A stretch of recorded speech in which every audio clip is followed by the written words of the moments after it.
राणा जी आपको, मेरे आदरणीय को पैनलिस्ट संदीप जी को और आपके चैनल के सभी प्यारे प्यारे दर्शकों को भारतीय जनता पार्टी की तरफ से मेरा यानी डॉक्टर आशीष का जय सिया राम। राणा जी, हम्म। आज की जो डिबेट है वो बड़ी ही मजेदार डिबेट है। इसलिए मजेदार डिबेट है कि वो लोग जो आज से 7 महीने कहते थे हम साथ साथ हैं, हम्म। आज एक दूसरे को कहते हैं हम आपके हैं कौन। ये जो मोहब्बत की दुकान 7 महीने पहले खुली थी, कुल मात्र 7 ही महीनों में इसका शटर डाउन हो गया है, क्योंकि इसका हो गया है खेला खत्म, गठबंधन हो गया है हजम। और खेला खत्म किसने किया है? खेला खत्म किया है none other than TMC supremo West Bengal की चीफ मिनिस्टर ममता दीदी ने। ममता दीदी ने नया नारा दे दिया है, एकलो चलो बे। और वो एकला चलो बे का नारा क्यों दिया है? जैसे कोई आदमी अगर सुसाइड करता है तो वो सुसाइड नोट लिख के जाता है कि भाई मैं किसकी वजह से या किसकी प्रताड़ना की वजह से ये सुसाइड कर रहा हूं। तो he becomes the first culprit और the person to be question mark. तो यहां पे उन्होंने क्लियर कह दिया है कि जिस तरीके से कांग्रेस का रवैया है, जिस तरीके से कांग्रेस हमें परेशान कर रही है, हम कांग्रेस को जानते ही नहीं, हमें कांग्रेस से कोई लेना देना नहीं, हम कांग्रेस के बिना ये लड़ेंगे इलेक्शन। आप सोच के देखिएगा राणा जी, अगर कांग्रेस का कोई वरिष्ठ नेता, और वरिष्ठ नेता भी ऐसा जो वेस्ट बंगाल का कांग्रेस का चीफ हो, निरंजन जी की बात कर रहा हूं, डेली ऑन डेली बेसिस वो वेस्ट बंगाल की सिटिंग चीफ मिनिस्टर को अपमानित करें और वो इस तरह के अभद्र उनके लिए टिप्पणियां करें कि भाई ये तो हमारे रहमो करम पे चीफ मिनिस्टर बनी है, इनको तो नेता बनाने वाले कांग्रेसी हैं, ये तो महाभ्रष्ट हैं, ये तो महाअभिमानी हैं, इस तरह के वक्तव्य आपको क्या लगता है? आप भी इतने साल से पत्रकारिता के क्षेत्र में हैं। नहीं, लेकिन कांग्रेस और टीएमसी का ये कहना होता है, आशीष जी, कांग्रेस का अध्यक्ष ये बयान दे रहा है तो क्या वो आशीष कांग्रेस जी, हाई कमांड की मर्जी के बिना दे रहा है? आशीष जी, आशीष जी, नहीं।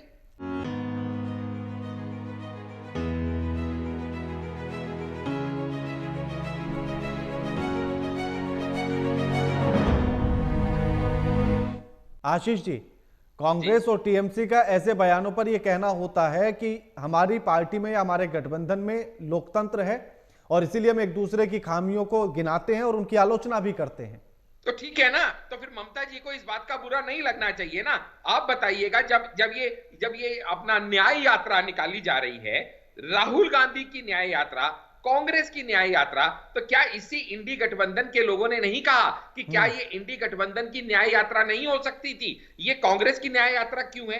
क्या ये ममता बनर्जी का अपना बयान नहीं है कि भाई अगर कल, आप इसका टाइमिंग देखिएगा, कल राहुल गांधी की न्याय यात्रा वेस्ट बंगाल में एंटर करने वाली है और आज ममता बनर्जी का यह बयान आता है कि जो न्याय यात्रा यहां आ रही है उसकी मेरे राज्य में आने से पहले क्या मुझे सूचना नहीं दी जानी चाहिए थी? क्या मैं इंडी गठबंधन की मेंबर नहीं हूं? क्यों मेरी इस तरह से अवहेलना हो रही है?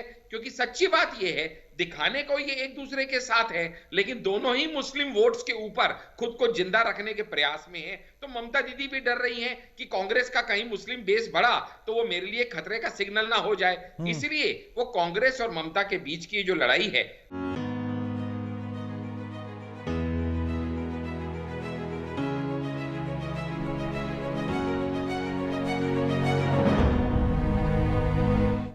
ना, मैं वही आपसे बताने का प्रयास कर रहा हूं कि हमारा कोई गठबंधन का कोई नाम होगा, हमारे गठबंधन का कोई एम्बलम होगा, हमारे गठबंधन का कोई हम कन्वीनर डिसाइड करेंगे, हमारे गठबंधन की हम कोई ऑफिस लेंगे, हमारे गठबंधन की हम कोई जॉइंट रैलीज करेंगे, हमारे गठबंधन के अंदर सीट शेयरिंग फॉर्मूलेज आएंगे, ऐसा कुछ भी हमारा बयान नहीं था। ये जिनका बयान था वो पूरी तरह से फेल होते नजर आ रहे हैं, क्योंकि इनका गठबंधन मजबूती का नहीं मजबूरी का गठबंधन है, जो कि आज संदीप जी मानेंगे, क्योंकि हमने यहाँ पे नहीं, आशीष जी, आशीष जी, आशीष जी, आशीष जी, अगर उपेंद्र कुशवाहा 8 कैंडिडेट को डिक्लेयर कर देते हैं, आशीष जी, अब ये समझिएगा कि कम हुआ इंडी गठबंधन से ममता दीदी का प्यार।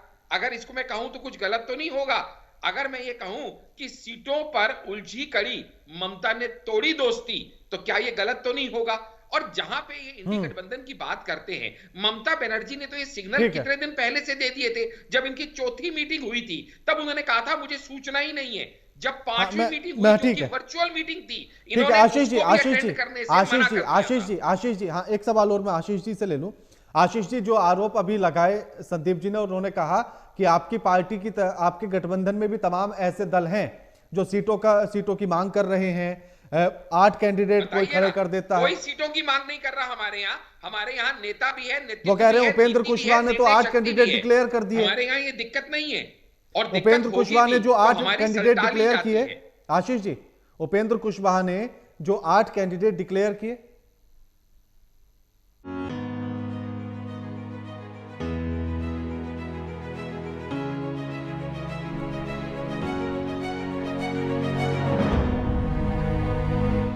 अगर उपेंद्र कुशवाहा 8 कैंडिडेट डिक्लेयर कर देते हैं तो क्या वो एनडीए ने उन्हें सीटें दे दी हैं? नहीं है, बिल्कुल नहीं देती हैं। आपको पता है तो कि वो हर एनडीए का आदमी हिस्सा है या की नहीं है? महत्वाकांक्षा होती है। वो एनडीए का हिस्सा है या नहीं है? नहीं, बिल्कुल एनडीए का हिस्सा है, लेकिन एनडीए ने अभी तक वो सीटें नहीं की है। ये प्रेशर टैक्टिक्स भी होती में आपको पता है, लेकिन वो प्रेशर टैक्टिक्स होने से आप अगर अलग हो जाए, आप अलग होने का बयान दे दें, ये दूसरी बात है। तो अलग होने का बयान तो ममता बनर्जी ने भी नहीं दिया। वो कह रही हैं अभी भी कि हम इंडिया गठबंधन का हिस्सा हैं, हम भले से चुनाव अकेले लड़े। अरे कमाल बात करते हैं राणा जी, वो ये टोटल बयान उन्होंने ये दिया कि भाई वेस्ट बंगाल की 42 सीटें हम लड़ेंगे, यहां पे हम कोई गठबंधन नहीं चाहते, वेस्ट बंगाल के बाहर इंडी गठबंधन जो करना चाहता है करे। यानी क्लियरली उन्होंने वेस्ट बंगाल से तो ठेंगा दिखाई दिया इंडी गठबंधन को, और उन्हीं के नक्शे कदम पे चलते हुए पंजाब में आम आदमी पार्टी ने भी वही किया है। और सबसे बड़ी बात यह है, जो यहां पे संदीप जी कह रहे हैं कि हमने तो किसी को नहीं छोड़ा, अरे भैया आपकी किसी को छोड़ने की अब औकात ही नहीं बची, लोग आपको छोड़ छोड़ के जा रहे हैं। राणा जी शब्दों का चयन बता दीजिए, शायद में पता ही है। ठीक है आशीष जी, ठीक।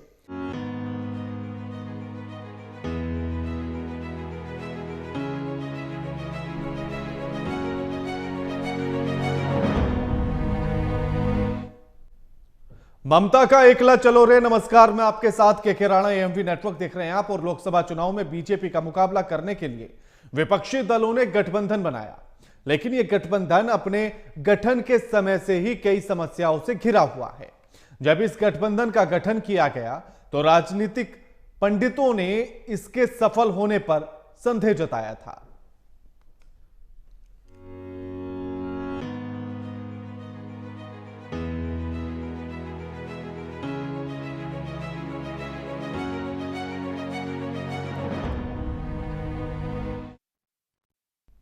लोकसभा चुनाव 2024 से पहले इंडिया गठबंधन को तगड़ा झटका लगा है और तृणमूल कांग्रेस चीफ और पश्चिम बंगाल की मुख्यमंत्री ममता बनर्जी ने साफ कर दिया कि उनकी पार्टी सूबे में अकेले चुनाव लड़ेगी। इसी मुद्दे पर आज हम चर्चा करेंगे, लेकिन उससे पहले यह रिपोर्ट देखिए।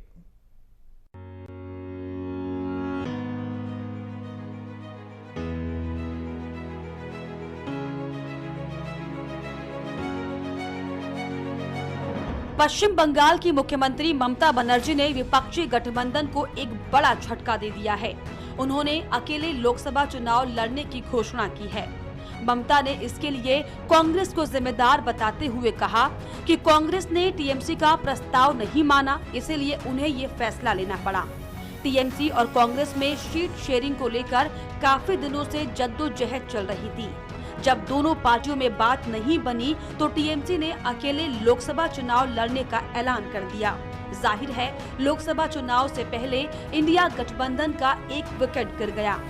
राजनीति के जानकारों का ये मानना है कि कांग्रेस 10-12 सीटों की मांग कर रही थी, लेकिन टीएमसी केवल 2 सीटें देने को तैयार थी, मगर कांग्रेस इस पर राजी नहीं थी। बस यहीं पर बात बिगड़ गई।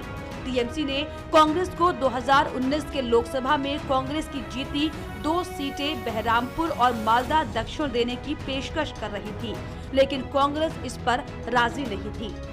कांग्रेस के अड़ियल रुख अपनाने के बाद ममता बनर्जी ने बंगाल की सभी 42 सीटों पर चुनाव लड़ने का ऐलान कर दिया। ममता बनर्जी के ऐलान के बाद कांग्रेस के रुख में नरमी आ गई।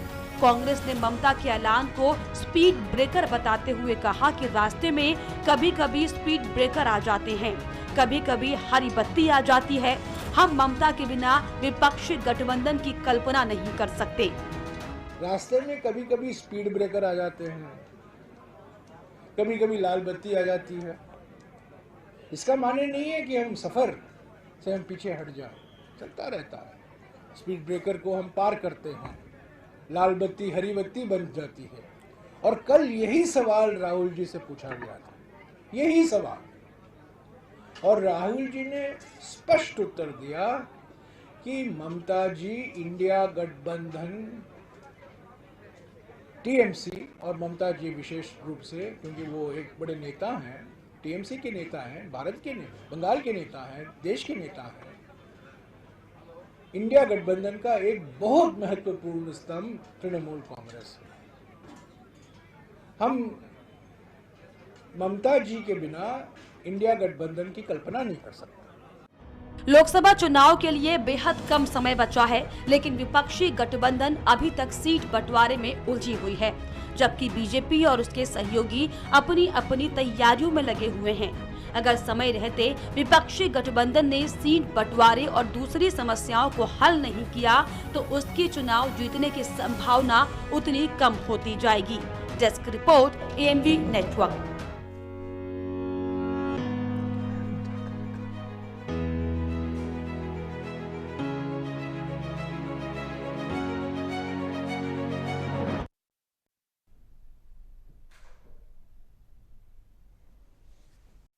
ममता ने एकला चलो की राह पकड़ ली है और सीधे तौर पर यह कह दिया है कि सभी 42 लोकसभा सीटों पर, यानी कि पश्चिम बंगाल की 42 लोकसभा सीटों पर वो अकेले चुनाव लड़ेंगी। और उन्होंने अपने नेताओं को भी यह कह दिया है कि उसी हिसाब से तैयारी करें। अभी तक जिस तरह की अटकलें चल रही थी और लगातार सीट शेयरिंग को लेकर मामला उलझा हुआ था, सीट शेयरिंग को लेकर जहां कांग्रेस पार्टी का यह कहना था कि 42 में से 50-50 का रेशियो रखा जाए, यानी कि जितनी सीटों पर चुनाव ममता बनर्जी लड़े या उनकी पार्टी चुनाव लड़ेगी, उतनी ही सीटों पर कांग्रेस भी लड़े। और उन्हीं सीटों में से कुछ सीटें, यानी कि वाम दल को जितनी सीटें कांग्रेस दे उतनी ही सीटें ममता बनर्जी दे अपने हिस्से से, और उस फॉर्मूले के साथ चाहती थी। जबकि ममता बनर्जी का यह कहना है कि 2019 में हमने 42 में से 22 सीटें जीती हैं। अब अगर 42 का आधा किया जाएगा तो 21-21 होंगी, जबकि कांग्रेस ने केवल 2 सीटें जीती हैं। तो हम अपनी जीती हुई सीटें भी कांग्रेस के खाते में क्यों दें, जबकि उसका जनाधार नजर आता ही नहीं है पश्चिम बंगाल के भीतर। तो ऐसे में तो ये जीती हुई सीट को हारने वाली बात होगी। और इसी तलखी को लेकर अगर आप लगातार देख रहे हो पश्चिम बंगाल की राजनीति को, तो वहां लगातार कांग्रेस और वाम दल ममता बनर्जी सरकार की लेकर आलोचना भी करते हैं, लगातार हमले भी करते हैं, लगातार बयानबाजियां भी चलती हैं, और ऐसी स्थिति टीएमसी की तरफ से भी होती है। तो ममता बनर्जी कांग्रेस को लेकर, इस बात को लेकर भी नाराज रहती हैं। अधीर रंजन लगातार इस तरह के हमले बोलते हैं सरकार की कार्य व्यवस्था पर, उसकी कार्यशैली पर, कानून व्यवस्था पर। कई बार उन्होंने हमले बोले, कई बार उनके बयान सामने आए। अब उसको लेकर भी नाराज है ममता बनर्जी। ममता बनर्जी का कहना है कि अगर कांग्रेस का कोई नेता इस तरह की बयानबाजी करता है तो फिर कांग्रेस उस पर कोई एक्शन क्यों नहीं लेती, कोई कार्रवाई क्यों नहीं करती? क्या इसमें भी कांग्रेस की मिलीभगत है क्या?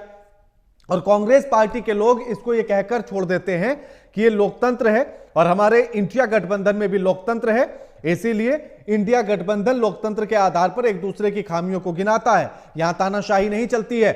लेकिन उसी लोकतंत्र में ममता दीदी नाराज हो गई हैं। ममता दीदी ने कहा है कि अब अकेले लड़ने की स्थिति में आ जाएंगे। अब उन्होंने यह भी कहा कि मैं अकेले दम रखती हूं, यानी कि टीएमसी पार्टी अकेले दम रखती है बीजेपी को हराने का। 2019 के अगर आंकड़ों को देखा जाए,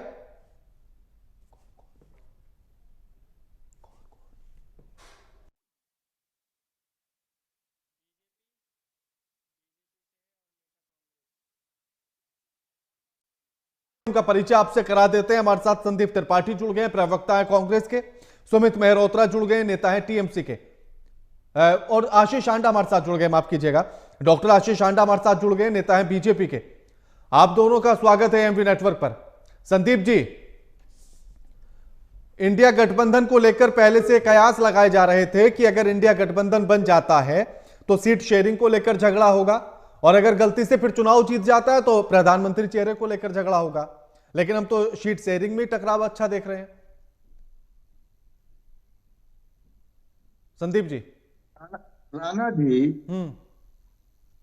कांग्रेस का जो इंडिया गठबंधन बना हुआ है उसमें जो नेता हैं वो अपने आप में बहुत बड़े बड़े नेता हैं, इसमें कोई दो राय नहीं है। दूसरी चीज, अभी आप कह रहे हैं सीट शेयरिंग के मसले पर विवाद हो गया, देखिए सब कुछ ठीक हो जाएगा। फिर मैं एक दावे के साथ कह रहा हूं, लिख कर रख लीजिए, ये सब कुछ ठीक हो जाएगा। लेकिन अगर आप इसकी चर्चा करते हैं तो आपको बिहार की भी चर्चा करनी चाहिए, जहां पर उपेंद्र कुशवाहा ने अपने 8 कैंडिडेट एनडीए गठबंधन में होते हुए भी घोषित कर दिया है। हम कभी उस पर चर्चा किए? नहीं किए। क्या भारतीय जनता पार्टी और एनडीए गठबंधन में सीट शेयरिंग का जो है मसला सॉल्व हो गया है? क्या वहां पर ये सारी चीजें सुलझ गई हैं क्या? नहीं संदीप जी, वो सवाल तो मैं पूछूंगा ही, लेकिन सवाल इसलिए अहम हो जाता है कि आम आदमी पार्टी कहती है कि पंजाब में आम आदमी पार्टी 13 की 13 सीटें जीतेगी। उससे पहले बयान आता है कि कांग्रेस पूरी दिल्ली में चुनाव लड़ेगी सभी सीटों पर। अब पश्चिम बंगाल की स्थिति वैसी ही है।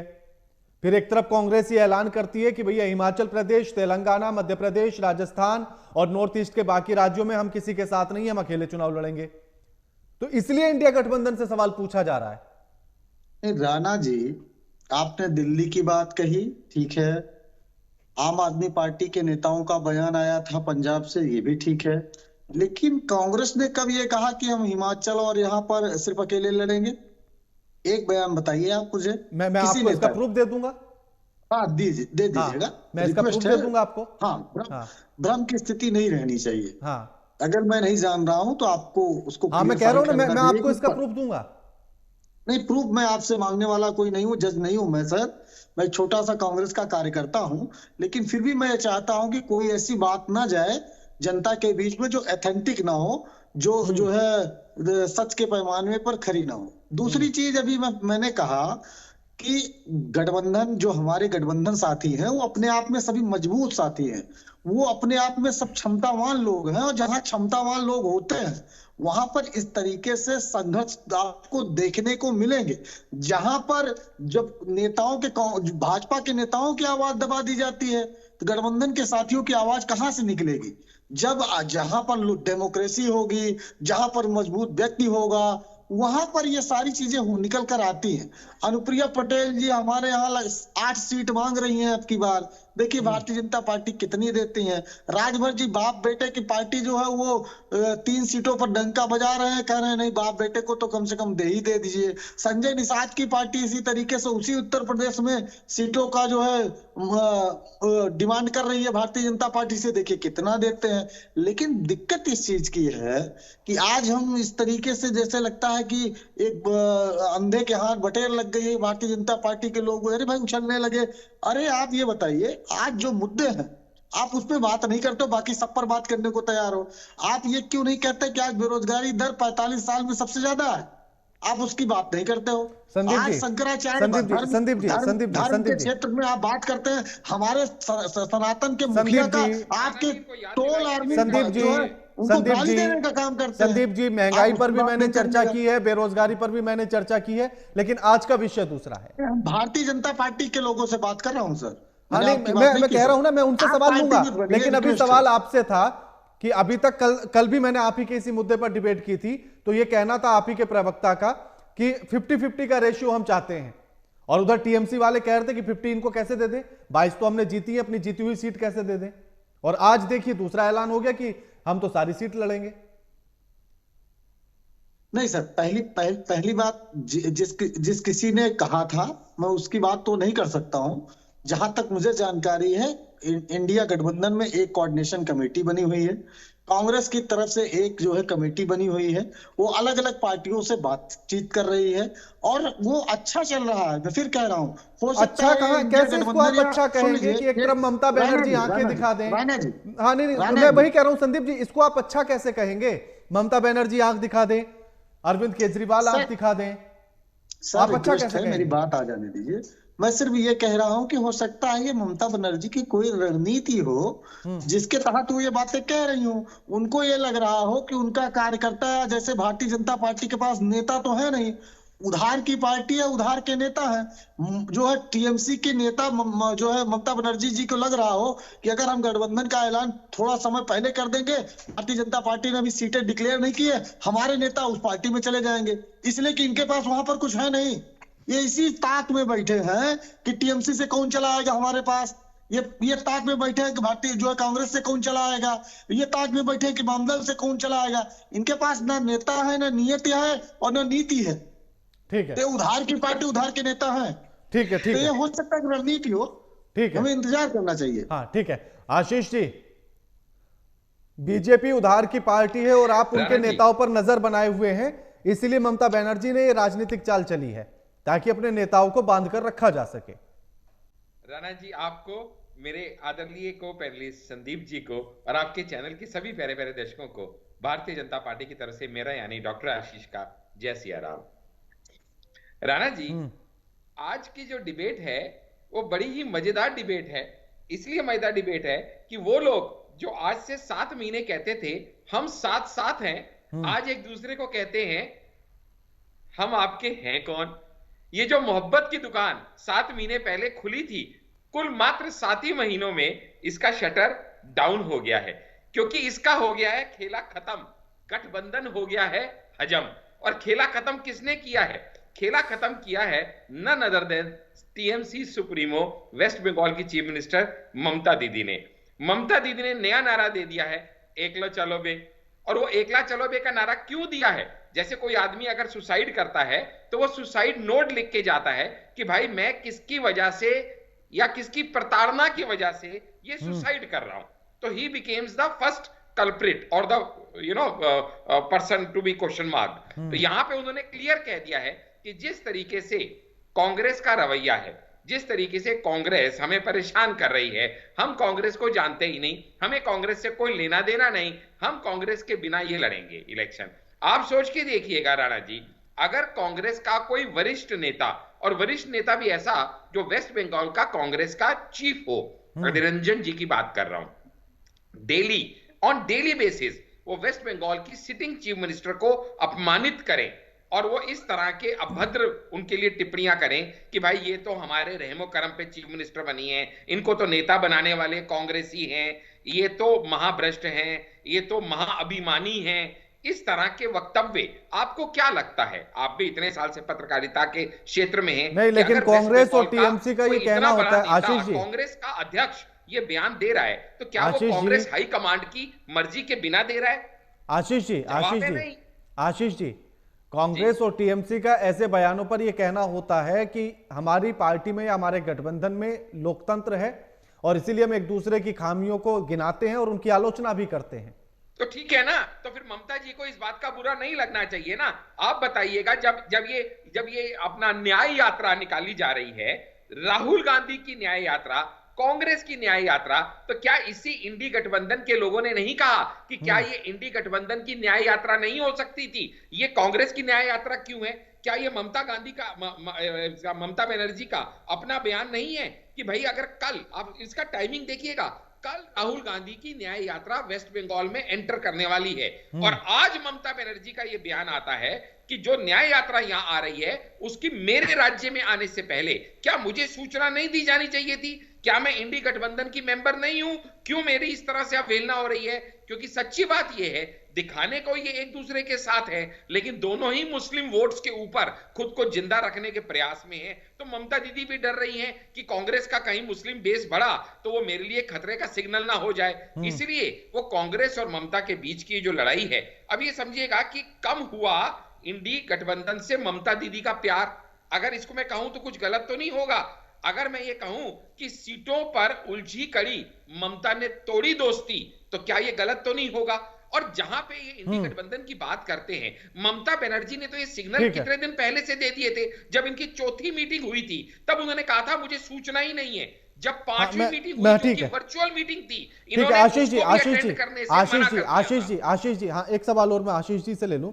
आशीष जी, जो आरोप अभी लगाए संदीप जी ने, उन्होंने कहा कि आपकी पार्टी की आपके गठबंधन में भी तमाम ऐसे दल हैं जो सीटों की मांग कर रहे हैं, 8 कैंडिडेट कोई खड़े कर देता है। कोई सीटों की मांग नहीं कर रहा हमारे यहाँ नेता भी है, नेतृत्व वो कह रहे भी हैं है, उपेंद्र नीति भी कुशवाहा है, ने तो निर्णय 8 शक्ति कैंडिडेट भी है। डिक्लेयर कर दिए। हमारे यहाँ ये दिक्कत नहीं है, और दिक्कत उपेंद्र होगी कुशवाहा ने भी जो तो 8 हमारी कैंडिडेट सरकार ली डिक्लेयर जाती किए, है। आशीष जी, उपेंद्र कुशवाहा ने जो 8 कैंडिडेट डिक्लेयर किए, देखिए ना, मैं वही आपसे बताने का प्रयास कर रहा हूं कि हमारा कोई गठबंधन का कोई नाम होगा, हमारे गठबंधन का कोई एम्बलम होगा, हमारे गठबंधन का कोई हम कन्वीनर डिसाइड करेंगे, हमारे गठबंधन की हम कोई ऑफिस लेंगे, हमारे गठबंधन की हम कोई जॉइंट रैलीज करेंगे, हमारे गठबंधन के अंदर सीट शेयरिंग फॉर्मूलेज आएंगे। ऐसा कुछ भी हमारा बयान नहीं था। ये जिनका बयान था वो पूरी तरह से फेल होते नजर आ रहे हैं, क्योंकि इनका गठबंधन मजबूती का नहीं, मजबूरी का गठबंधन है, जो कि आज संदीप जी मानेंगे, क्योंकि हमने यहाँ पे नहीं आशीष जी, अगर उपेंद्र कुशवाहा 8 कैंडिडेट को डिक्लेयर कर देते हैं, आशीष जी, अगर उपेंद्र कुशवाहा 8 कैंडिडेट डिक्लेयर कर देते हैं, तो क्या वो एनडीए ने उन्हें सीटें दे दी हैं? नहीं है, बिल्कुल नहीं दे दी है। आपको पता है तो वो एनडीए का हिस्सा है या नहीं है? महत्वाकांक्षा होती है। वो एनडीए का हिस्सा है या नहीं है? नहीं, बिल्कुल एनडीए का हिस्सा है, लेकिन एनडीए ने अभी तक वो सीटें नहीं की है। ये प्रेशर टैक्टिक्स भी होती है में, आपको पता है, लेकिन वो प्रेशर टैक्टिक्स होने से आप अगर अलग हो जाए, आप अलग होने का बयान दे दें, ये दूसरी बात है। तो अलग होने का बयान तो ममता बनर्जी ने भी नहीं दिया। वो कह रही हैं अभी भी कि हम इंडिया गठबंधन का हिस्सा हैं, हम भले से चुनाव अकेले लड़े। अरे कमाल बात करते हैं राणा जी, वो ये टोटल बयान उन्होंने ये दिया कि भाई वेस्ट बंगाल की 42 सीटें हम लड़ेंगे, यहां पे हम कोई गठबंधन नहीं चाहते, वेस्ट बंगाल के बाहर इंडी गठबंधन जो करना चाहता है करे। यानी क्लियरली उन्होंने वेस्ट बंगाल से तो ठेंगा दिखाई दिया इंडी गठबंधन को, और उन्हीं के नक्शे कदम पे चलते हुए पंजाब में आम आदमी पार्टी ने भी वही किया है। और सबसे बड़ी बात यह है, जो यहां पे संदीप जी कह रहे हैं कि हमने तो किसी को नहीं छोड़ा, अरे भैया आपकी किसी को छोड़ने की अब औकात ही नहीं बची, लोग आपको छोड़ छोड़ के जा रहे हैं। राणा जी शब्दों का चयन बता दीजिए, साधु को सही पे। ठीक है आशीष जी, ठीक है उधार की पार्टी हो, उधार के नेता उसे कौन है? हेमंत संदीप जी, भाजपा का बाप है क्या? टीएमसी से ही आया हुआ है ना? कितने नेताओं का नाम बताओ पश्चिम बंगाल में? संदीप जी, शब्दों का चयन, बदतमीज हूँ संदीप जी, तुमसे बड़ा बदतमीज हूँ, बता दिया। संदीप जी और आशीष जी, बहुत बदतमीज आदमी। संदीप जी और आशीष जी, संदीप जी, क्या ममता बनर्जी अगर इंडिया गठबंधन में, जानते हैं संदीप जी, बोलिए ना, संदीप जी, अपना और गुजराती संदीप जी, संदीप जी, संदीप मैंने क्या कहा? आप मेरा सवाल सुन लीजिए। आशीष जी, आशीष जी, समय कम बचा है, बात करने दीजिए। संदीप जी, मेरा सवाल यह है कि ममता बनर्जी जब इंडिया गठबंधन में शामिल होती हैं, तो क्या अपने नेता और कार्यकर्ताओं को कॉन्फिडेंस में नहीं लिया था, जो अब उन्हें इस तरह की राजनीतिक चाल चलनी पड़ रही है कि उनके नेता छोड़कर ना चले जाए? नहीं सर, हमने कहा कि ये हो सकता है कि एक रणनीति ये भी हो, मैंने ये कहा नहीं कि यही है। दूसरी चीज, अभी हमारे साथी ने कहा बिहार के मसले पे कि ये प्रेशर पॉलिटिक्स भी हो सकती है, तो मतलब आपके यहाँ प्रेशर पॉलिटिक्स हो सकती है एनडीए गठबंधन में, और इंडिया गठबंधन में हो जाए तो बिखराव हो गया। गजबे आदमी हो भाई, की बात के ऊपर कैसे को दिमकता है। ये सर रिक्वेस्ट है, देखिए राणा जी, ये तू मैं नहीं पढ़ना चाहता। आप मानते हैं कि ममता बनर्जी प्रेशर पॉलिटिक्स कर रही है? सब करते हैं सर, हम भी कर रहे हैं, गठबंधन में सारी पार्टियां करती हैं, हम भी करते हैं, उसमें कोई नई बात है क्या सर? चलिए, शुक्रिया, ठीक, शुक्रिया आप दोनों मेहमानों का हमारे साथ जुड़ने के लिए और इस चर्चा में शामिल होने के लिए।